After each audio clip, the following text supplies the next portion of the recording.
নমস্কার বন্ধুরা, আমি জয়রাজ খেল গল্প পরিবারে তোমাদের স্বাগত জানাই। আইএসএলে মোহনবাগানের জয়ের রথ ক্রমশ এগিয়ে চলেছে। মোহনবাগান আজ মুখোমুখি হয়েছিল যুবভারতী ক্রীড়াঙ্গনে উড়িষ্যা এফসির বিরুদ্ধে এবং অসাধারণ অসাধারণ খেলা হয়েছে আজকে। মোহনবাগান গতবারের আইএসএল চ্যাম্পিয়ন এবং কেন তার কারণ আজ দেখা গেল। মোহনবাগান এই যে কনসিস্টেন্সি, সবথেকে বড় কথা কনসিস্টেন্সি, জয় দিয়ে শুরু করেছে আইএসএল এবং টানা 4টে ম্যাচ তারা জিতলো এবং আজকের ম্যাচ একদম একপেশেভাবে জিতেছে। যদিও ধারে বারে উড়িষ্যা মোহনবাগানের কোনোভাবেই কাছাকাছি নয়। উড়িষ্যা প্রচুর প্লেয়ার ছেড়ে দিয়েছে এবং তাদের কোচ লোবেরা, যিনি এখন বর্তমানে মোহনবাগানের কোচ, তিনিও কোচিং ছেড়ে মোহনবাগানের কোচিং করাচ্ছে এবং লোবেরা এই দলটিকে একদম হাতের তালুর মতো চেনে। তো সেই হিসাবে উড়িষ্যার যে স্টার প্লেয়ার তারা ছিলেন না, ইন্ডিয়ান অরিজিনের প্লেয়াররাই সব ছিল। একমাত্র কার্লোস ডেলগাডো ডিফেন্ডার, সেই একটি ফরেনার ছিল। তো তাই বলে মোহনবাগানের খেলাকে কোনোভাবেই ছোট করা যায় না। মোহনবাগান যথেষ্ট কর্তৃত্ব নিয়ে খেলেছে এবং অ্যাটাকিং ফুটবল খেলেছে এবং জেতার জন্য খেলেছে। সবথেকে বড় ব্যাপার হচ্ছে এটাই।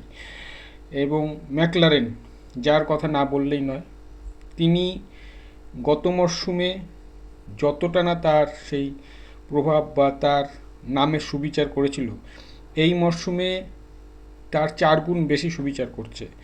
ম্যাকলারেন কেন এত বড় প্লেয়ার এখন সেটা ধারে বারে দেখা যাচ্ছে এবং তার খেলাতেও সেটা পরিস্ফুট হচ্ছে। ম্যাকলারেন দলের হয়ে প্রথম গোল করে 14 মিনিটে হেডে, এরপরে 24 মিনিটে দ্বিতীয় গোল করে থ্রু বাড়ানো পাস উইং থেকে, সেটাতেও টাচ করে সুন্দর একটি গোল করে মোহনবাগানকে 2-0 গোলে এগিয়ে দেয়। এরপরে খেলার 42 মিনিটে অ্যালবার্তো রদ্রিগেস একটা দূরপাল্লার গ্রাউন্ডার মারে এবং যেটা অমরিন্দর সিং আঁচই করতে পারেনি এবং মোহনবাগানকে 3-0 গোলে এগিয়ে দেয়। ঠিক পরের মিনিটে রহিম আলী অতর্কিতভাবে কাউন্টার অ্যাটাকে আসে এবং মোহনবাগানের বিশাল কাইতের সাথে ডিফেন্সের ভুল বোঝাবুঝিতে বিশাল কাইতকে ডচ করে রহিম আলী ব্যবধান কমান। খেলার স্কোর হয় 3-1। এরপরে ঠিক প্রথম হাফের ইনজুরি টাইমে ম্যাকলারেন তার তৃতীয় গোল এবং ইন্ডিয়ান ফুটবলে তার প্রথম হ্যাটট্রিক সম্পন্ন করেন এবং দলকে 4-1 এগিয়ে নিয়ে যান।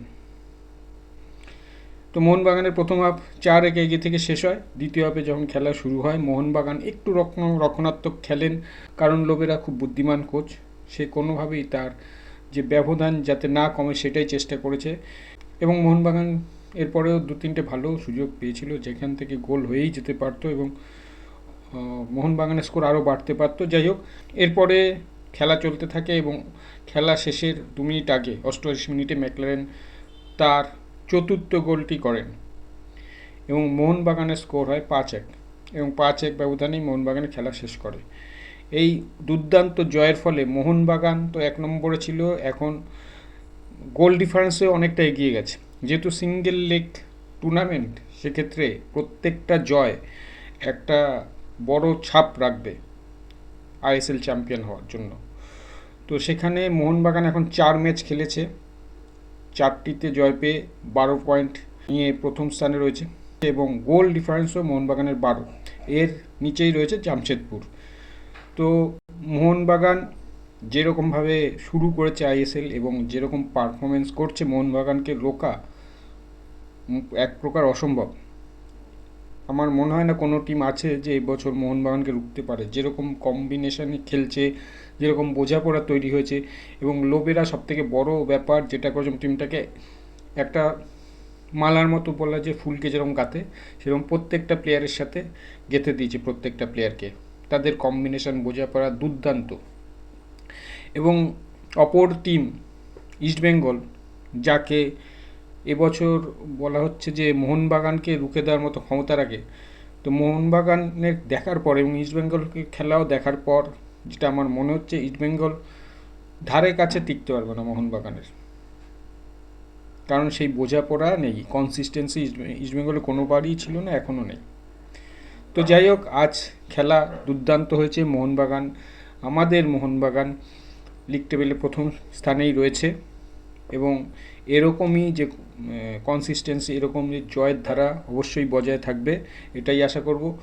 আজ এখানে শেষ করছি, দেখা হচ্ছে পরের ভিডিও। তোমরা ভালো থেকো, সুস্থ থেকো, সঙ্গে থেকো, আর আমার ভিডিওটিকে অবশ্যই শেয়ার করো। যারা আমার ভিডিওটি ফেসবুক থেকে দেখছো তারা একটা লাইক করো আমার পেজটিকে, আর যারা ইউটিউব থেকে দেখছো তারা সাবস্ক্রাইব করো আমার পেজটিকে।